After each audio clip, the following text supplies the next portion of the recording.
After the declaration of the election results by the IEC last night, the focus will now shift towards the first municipal meetings by councillors to elect speakers and executive mayors.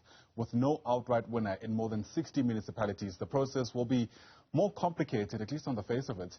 It means intense behind-the-scenes horse trading is likely to be the order of the day until the point where those meetings finally take place. For more on what to think of, let's bring in the SALGA's Chief of Operations, Lance Joel, who joins us now via our video link. And Lance, it's great to have you on the program. Thanks very much indeed for making time. My understanding is that legislation allows these councils to actually meet after what is written as 14 days plus one. You'll clarify what that means for us, but you'll also tell us, if you can, whether you feel in the past that's been enough time, especially for hung municipalities.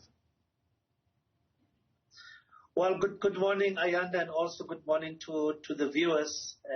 Well, you are correct, but perhaps we must first appreciate that we have gone through a very exciting election time.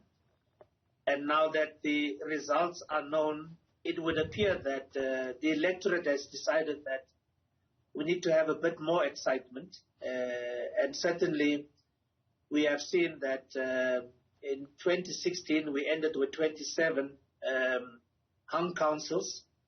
And this time around it has more than doubled. So it is going to be exciting times in those particular municipalities leading up to that first inaugural meeting of council. And indeed, the Structures Act that applies for municipalities specifically provides for that council meeting to happen within 14 days of the declaration of the results by the IEC.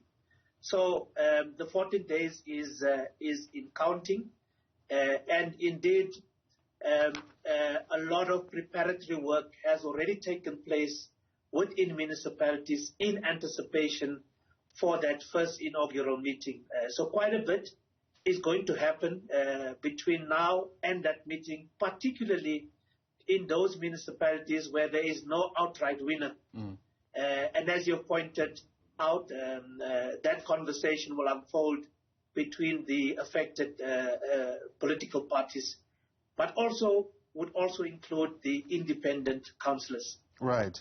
And what should we expect to come out of that inaugural meeting? I mean, is that just to, I guess, get a sense of the lay of the land, or are you expecting actual mayors and speakers to be elected from that first meeting? Well, it's a very important meeting, Ayanda, because as a starting point, it will be the first platform for this newly elected councillors to be in the same room at the same time and to meet as the new council of that particular municipality. In terms of the order of the business for the day, it is a requirement that municipalities must have political office bearers through firstly, a speaker. So there would be a requirement that a speaker, that is the chairperson of council, must be elected so that the speaker can take over the chairing of that council meeting. That would be followed, and ordinarily is followed, by the election of, in the case of an executive system, an executive mayor. In the case of a collective executive system, an executive committee would then be elected. And in the case of an executive mayor, the executive mayor would then indicate if he or she is ready to announce the mayoral committee. There's no requirement that it should be done in the first meeting, but where a mayor that is freshly elected is in a position to do so, he or she may do so.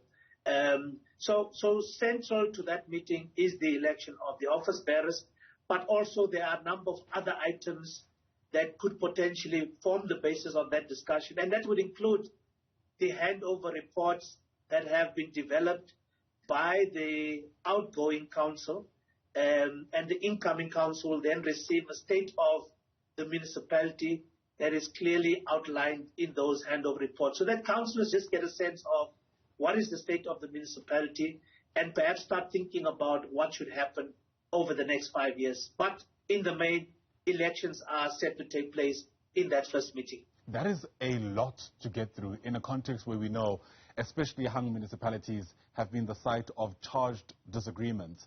What happens in a context where your councillors simply fail to reach an agreement in the